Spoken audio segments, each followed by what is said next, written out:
Hello नमस्कार दोस्तों, हमारे अपने YouTube channel Subhash Chandra success point best पर आप सभी दोस्तों का हार्दिक स्वागत है। दोस्तों, आज है दिनांक 4 अगस्त 2022 और आज का हमारा वीडियो रहेगा भारतीय राज्य व्यवस्था इंडियन पॉलिटी के बारे में। हम शुरू करेंगे आज का वीडियो। उससे पहले हम आप सभी को धन्यवाद देना चाहते हैं कि आप सभी ने हमारे यूट्यूब चैनल पर बढ़िया विश्वास दिखाया है और हमारे यूट्यूब चैनल की सब्सक्राइब संख्या को 800 तक पहुंचाने में बहुत बढ़िया सहयोग दिया है। उसके लिए आप सभी को तहे दिल से धन्यवाद। हम शुरू करते हैं आज का वीडियो। सबसे पहले हम पढ़ेंगे संविधान से संबंधित महत्वपूर्ण तथ्य। जो बातें संविधान से महत्वपूर्ण हैं, संविधान से रिलेटिव या जुड़ी हुई हैं, उनकी हम बातें करते हैं। सबसे पहली बात बहुत ही महत्वपूर्ण है। BN राव को संविधान सभा का संवैधानिक सलाहकार नियुक्त किया गया था। हमारे भारत के संविधान सभा का प्रथम अधिवेशन 9 दिसंबर 1946 को संसद भवन के केंद्रीय कक्ष में प्रारंभ हुआ। डॉक्टर सच्चिदानंद सिन्हा को सर्वसम्मति से अस्थायी अध्यक्ष चुना गया था। इसके बाद में हम आगे देखें, 11 दिसंबर 1946 को बैठक में डॉक्टर राजेंद्र प्रसाद को सभा का स्थायी अध्यक्ष चुना गया था। 13 दिसंबर 1946 को पंडित जवाहरलाल नेहरू ने उद्देश्य प्रस्ताव प्रस्तुत किया और संविधान की आधारशिला रखी थी।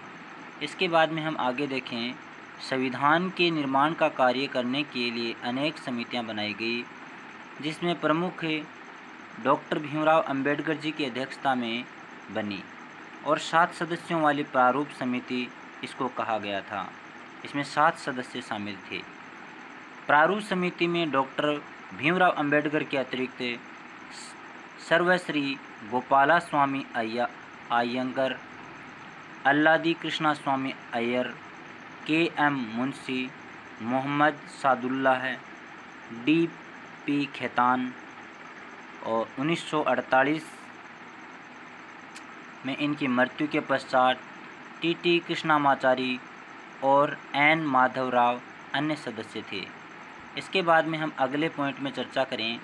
संविधान को तैयार करने में 2 वर्ष 11 महीने और 18 दिन का समय लगा। संविधान 26 नवंबर 1949 को बनकर तैयार हो गया था और इसी दिन इस पर अध्यक्ष के हस्ताक्षर हुए थे। और हमारे भारत के जो संविधान सभा के अध्यक्ष थे वो डॉक्टर राजेंद्र प्रसाद थे, जिन्होंने 26 नवंबर 1949 को संविधान पर हस्ताक्षर किए थे।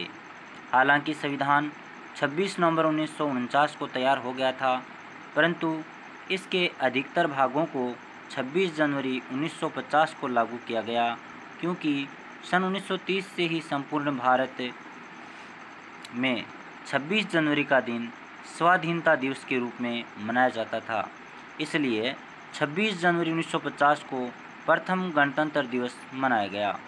आगे हम चर्चा करें, संविधान सभा की अंतिम बैठक 24 जनवरी 1950 को हुई और इसी दिन संविधान सभा द्वारा डॉक्टर राजेंद्र प्रसाद को भारत का प्रथम राष्ट्रपति चुना गया। तो हमारे देश के प्रथम राष्ट्रपति का जो निर्वाचन का कार्य हुआ था वो 24 जनवरी 1950 को हुआ और संविधान सभा ने डॉक्टर राजेंद्र प्रसाद को भारत का प्रथम राष्ट्रपति बनाया था। इसके बाद में नवनिर्मित संविधान में 395 अनुच्छेद, 22 भाग तथा 8 अनुसूचियाँ थीं। डॉक्टर भीमराव अंबेडकर को भारतीय संविधान के जनक के रूप में जाना जाता है। वर्तमान में संविधान में 395 अनुच्छेद, 22 भाग तथा 12 अनुसूचियाँ हैं। इसके बाद में हम संविधान से जुड़े मूल बातों से थोड़ा सा आगे बढ़ते हैं और चर्चा कर लेते हैं मूल अधिकारों के बारे में, कि भारत का जो नागरिक होता है उसके मूल अधिकार हैं। वो संविधान जब बना था उस समय 6 मूल अधिकारों की चर्चा की जाती है। भारतीय नागरिकों को मूल 6 अधिकार प्राप्त हैं जो निम्नलिखित हैं। सबसे पहला है समानता का अधिकार, अनुच्छेद 14 से 18 तक संविधान में वर्णित है। दूसरा जो मूल अधिकार है वो स्वतंत्रता का अधिकार है, यह अनुच्छेद 19 से 22 तक वर्णित है। 3 नंबर है शोषण के विरुद्ध अधिकार, यह जो अधिकार है ये अनुच्छेद 23 और 24 में लिखा हुआ है। 4 नंबर है धार्मिक स्वतंत्रता का अधिकार, अनुच्छेद 25 से 28 तक इसका वर्णन किया गया है। और लास्ट और सबसे महत्वपूर्ण जो संविधानों का जो मूल अधिकार है वो हमारे संविधान में, वो संवैधानिक उपचारों का अधिकार है। यह अनुच्छेद 32 में है। भारतीय नागरिकों को वर्तमान समय में संपत्ति का अधिकार मूल अधिकार के रूप में प्राप्त नहीं है। इसे 44वें संविधान संशोधन 1978 एक कानूनी अधिकार बना दिया गया, जिसका उल्लेख अनुच्छेद 300 क में है। मूल कर्तव्यों की संख्या है वो 11 है। इसके बाद में हम थोड़ा सा आगे बढ़ें और चर्चा करें कि हमारे संविधान में विदेशों से क्या क्या लिया गया है, विदेशों का कौन कौन से जो महत्वपूर्ण बातें हैं वो ली गई हैं। सबसे पहली बात हम करें संयुक्त राज्य अमेरिका की। संयुक्त राज्य अमेरिका के संविधान से हमारे संविधान में मौलिक अधिकार लिए गए हैं। इसके बाद में ब्रिटेन के जो संविधान है उससे हमें हमारे देश के अंदर संसदीय शासन प्रणाली ली गई है। एकल नागरिकता का जो सिद्धांत है वो भी हमें ब्रिटेन के सिद्धांत या संविधान से मिला है। आयरलैंड से नीति निर्देशक तत्व लिए गए हैं। आयरलैंड का जो संविधान है उससे हमारे संविधान में नीति निर्देशक तत्वों को शामिल किया गया है। ऑस्ट्रेलिया के संविधान से हमारे संविधान में समवर्ती सूची को शामिल किया गया है। जर्मनी के संविधान से आपात उपबंध को शामिल किया गया है। दक्षिण अफ्रीका के संविधान से संविधान संशोधन की जो प्रक्रिया है वो दक्षिण अफ्रीका के संविधान से ली गई है। रूस के संविधान से हमारे संविधान में मौलिक कर्तव्यों को शामिल किया गया है।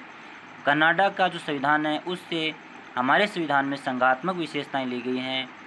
और लास्ट है फ्रांस के संविधान से गणतंत्रीय शासन व्यवस्था को शामिल किया गया है। तो दोस्तों आज का हमारा ये वीडियो है वो इतना ही था। ये वीडियो आपको कैसा लगा, हमारे संविधान से संबंधित महत्वपूर्ण जानकारियाँ आपको कैसी लगी? अगर आपको अच्छी लगी हैं तो पायरेट फेस्ट को आप लाइक करेंगे, शेयर करेंगे और हमारे यूट्यूब चैनल को सब्सक्राइब करेंगे, जिससे हमारा विश्वास और हमारा जो प्रयास है वो और आगे बढ़े और हम अच्छे अच्छे वीडियो आपको और प्रदान करते रहें। हम आगे वाले सेकंड पार्ट में भारतीय संविधान और भारतीय राज्य व्यवस्था से जुड़ी हुई और बातों की चर्चा करेंगे। जय हिंद दोस्तों, जय माँ सरस्वती। स्वस्थ रहें, हमेशा खुश रहें, जीवन में आगे बढ़ते रहें, अपना और अपनों का पूरा ख्याल रखें। जय हिंद।